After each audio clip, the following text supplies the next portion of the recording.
It is the most important game on that schedule. Robinson is free inside the 30. Touchdown!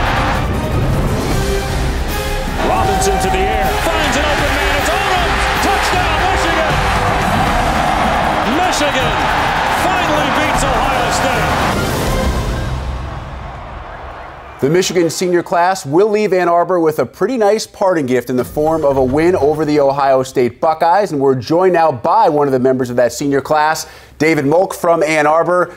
David, 8 times you guys had played rivalry games as a senior class. This was the first time you guys were able to be on the winning end. What did it feel like when the clock went to 0 on Saturday? You know, it felt great. It was almost like something that was kind of surreal, and because it's really not an experience that we had much here because of our poor success in the past couple of years. But, you know, it's something that I'll definitely take with me for the rest of my life, and I know the rest of my team will also.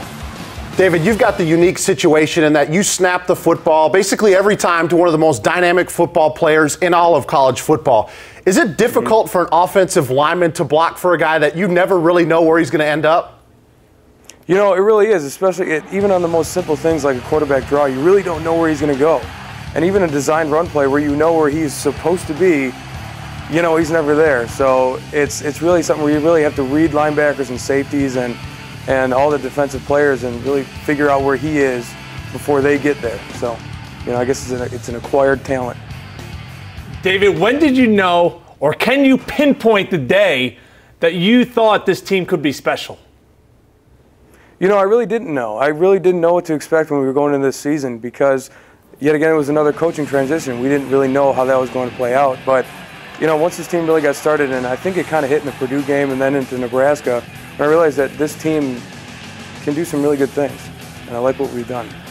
David, you're obviously a smart guy, but even the most intelligent people can't figure out exactly what's going on with the BCS right now. You guys are predicted by many to end up in the Sugar Bowl, but you still need to move up 2 spots in the BCS. An LSU win would certainly help you. Do you guys pay attention to this kind of stuff this weekend? Do you have the calculators out trying to figure out if you're going to be in that top 14? You know, some guys might, but that's really not something that I'll ever pay attention to. We know we've put our resume out there. We've done what we can, and you know, it's up to the BCS and the computer to decide where we go and where we play and who we play. That being said, come on, it'd be pretty nice to be in New Orleans, wouldn't it, over the New Year? You know, it would be nice, but then again, bowl game's a bowl game. Around here, lately, that's been a little rare. So, you know, I'm just excited to do whatever I can for my school and my team and help this team do another victory. Fair point. David Molk, thanks so much for the time, and best of luck in the postseason. Thank you. With all due respect, Dave, I think pretty much everybody would rather be in New Orleans for the Sugar Bowl than, say, Boise for the Humanitarian Bowl.